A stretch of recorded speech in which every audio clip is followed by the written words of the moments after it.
Bismillahirrahmanirrahim. Assalamualaikum warahmatullahi wabarakatuh. Baik, perkenalkan, nama saya Hafiz Maulana dengan nomor NIM 2121269. Di sini saya akan membuat video penjelasan materi, yaitu pada mata kuliah Akidah Akhlak. Baik, untuk materi yang pertama, kerja keras.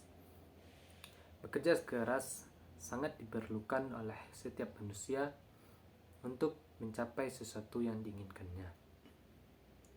Kerja keras adalah suatu kegiatan yang dilakukan dengan sungguh-sungguh untuk mencapai sesuatu yang diinginkan atau yang dicita-citakannya. Di dalam Islam, kerja keras ini diistilahkan dengan ikhtiar. Artinya usaha yang dilakukan dengan sungguh-sungguh dengan niat semata-mata karena Allah Subhanahu wa taala. Tanpa adanya kerja keras, seorang akan sulit dalam menggapai cita-citanya. Oleh karena itu, Islam sangat menganjurkan kepada umatnya untuk memiliki sifat kerja keras dalam menggapai sesuatu yang diinginkannya. Karena dengan memiliki sifat kerja keras, seorang akan mudah dalam menggapai cita-citanya. Sebaliknya, jika seseorang hanya bermalasan, maka mustahil dan tidak akan mungkin cita-citanya tersebut dapat tercapai. Kemudian adapun dalil dalam Al-Quran yang menjelaskan tentang kerja keras, yaitu terdapat dalam Quran surah An-Naba ayat 11. A'udzu billahi minasyaitonir rajim. Bismillahirrahmanirrahim. Waja'alna an-nahara ma'asa. Dan kami telah menjadikan waktu siang bagimu untuk mengusahakan kehidupan. Artinya Allah telah menyediakan waktu kepada kita, yaitu pada siang hari, untuk bekerja, beraktivitas, untuk memenuhi kehidupannya, untuk memenuhi kehidupan kita. Mari kita lanjut pada materi yang kedua, yaitu kolaboratif. Kolaboratif adalah kerjasama antara satu pihak dengan pihak lain untuk mendapatkan manfaat dan tujuan yang sama antara satu sama yang lain. Sikap ini akan menjadi pendorong seorang untuk dapat menjalin silaturahmi antara satu dengan yang lain. Karena sepanjang waktu mereka akan saling berkomunikasi antara satu dengan yang lain. Islam juga memerintahkan kepada umatnya untuk memiliki sikap bekerja sama dalam melakukan hal kebaikan. Tiada kata pekerjaan yang berat tanpa jika kita lakukan dengan bersama-sama. Ada pepatah yang mengatakan berat sama dijinjing, ringan sama dipikul. Yaitu baik buruknya akan kita rasakan bersama-sama. Itulah keistimewaan dari kerjasama. Segala sesuatu yang kita rasakan, baik suka maupun dukanya, akan kita rasakan bersama-sama. Kemudian dalam bekerja sama, kita harus memiliki sikap tolong-menolong. Tanpa adanya sikap tolong-menolong, maka kerjasama tidak akan dapat berjalan dengan baik. Oleh karena itu, kita manusia harus mempunyai sikap tolong-menolong di dalam menjalani hidup dan kehidupan. Baik, selanjutnya kita masuk pada dalil. Adapun dalil dalam Al-Quran, itu terdapat dalam Quran surah Al-Ma'idah ayat 3 yang berbunyi, A'udzu billahi minasyaitonir rajim. Bismillahirrahmanirrahim. وتعاونوا على البر والتقوى ولا تعاونوا على الإثم والعدوان. Dan tolong menolonglah kamu dalam hal kebaikan, dan janganlah kamu tolong menolong dalam hal keburukan. Di sini Allah sudah jelas mengatakan kita hanya disuruh untuk bekerja sama atau tolong menolong hanya dalam hal kebaikan.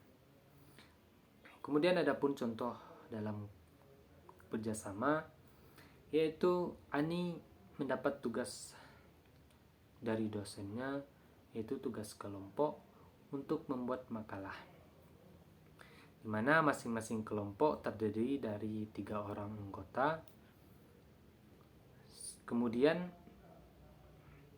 supaya makalah tersebut dapat diselesaikan dengan cepat, maka Ani membagi materi untuk masing-masing anggota kelompoknya, sehingga setelah selesai maka disatukan. Ini merupakan contoh dari kerjasama yang dapat meringankan beban jika hanya seorang diri yang mengerjakannya. Baik, selanjutnya kita masuk pada materi yang ketiga, fastabiqul khairat. Fastabiqul khairat adalah berlomba-lomba dalam melakukan kebaikan sesuai dengan yang disyariatkan Allah Subhanahu wa taala. Fastabiqul khairat artinya juga dapat kita artikan bersungguh-sungguh dalam melakukan kebaikan. Adapun manfaat yang akan kita rasakan jika kita selalu berbuat kebaikan di dalam kehidupan. Yang pertama, kita akan memperoleh ridho dan pahala dari Allah Subhanahu wa taala. Kemudian yang kedua, akan menjadi manusia yang bermanfaat bagi manusia yang lainnya. Kemudian yang ketiga, dapat mempercepat terselesaikannya pekerjaan. Kemudian menjadi motivasi untuk menjadi lebih baik. Dan yang terakhir, menjadi pribadi yang disiplin dan bertanggung jawab. Adapun dalil dalam Al-Quran yang menjelaskan tentang fastabiqul khairat, yaitu terdapat dalam Al-Quran surah Al-Baqarah ayat 148 yang berbunyi, A'udzu billahi minasyaitonir rajim. Bismillahirrahmanirrahim. Walikulli wijhatun huwa muwalliha fastabiqul khairat. Aynama takunu ya'ti bikumullahu jami'an. Innallaha ala kulli syai'in qadir. Bagi setiap umat memiliki arah kiblatnya masing-masing, maka berlomba-lombalah kamu dalam melakukan kebaikan di mana saja kamu berada. Sungguh kamu akan dikembalikan kepada Allah. Sungguh Allah Maha Kuasa atas segala sesuatu. Kemudian kita masuk pada contoh dari fastabiqul khairat. Di antaranya menolong orang yang membutuhkan, kemudian mengajarkan ilmu yang baik, selanjutnya menyantuni anak yatim, dan lain-lain sebagainya. Baik, kita masuk pada materi yang terakhir, yaitu optimis. Optimis artinya percaya diri. Artinya seorang yang meyakini bahwa dirinya mampu untuk menghadapi suatu persoalan yang ada. Sebagai seorang muslim, sudah seharusnya kita memiliki sikap optimis. Karena sifat itu membuat seorang menjadi bersemangat dalam menyelesaikan suatu persoalan yang dihadapinya dan memberikan kekuatan pada dirinya dalam menghadapi masalah. Seorang yang memiliki sikap optimis, mereka akan tetap semangat dalam menjalani kehidupan. Jika dia tidak berhasil, maka dia akan mencoba untuk sekali lagi. Jika percobaan yang pertama tidak berhasil, maka dia akan mencoba untuk yang kedua kalinya. Jika yang kedua kalinya juga tidak berhasil, maka dia akan mencoba untuk yang ketiga kalinya. Dia tidak akan putus asa dia akan selalu berusaha untuk mencapai sesuatu yang diinginkannya sampai dia berhasil mendapatkannya.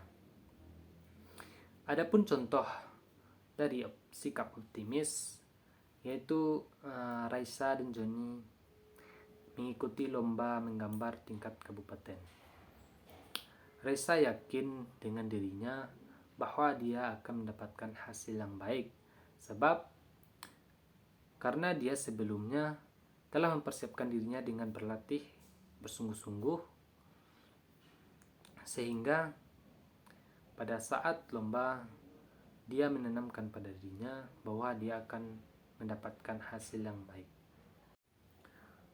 Baik, sekian penyampaian materi dari saya. Terima kasih atas segala perhatian dan mohon maaf atas segala kekurangan. Akhirul kalam. Assalamualaikum warahmatullahi wabarakatuh.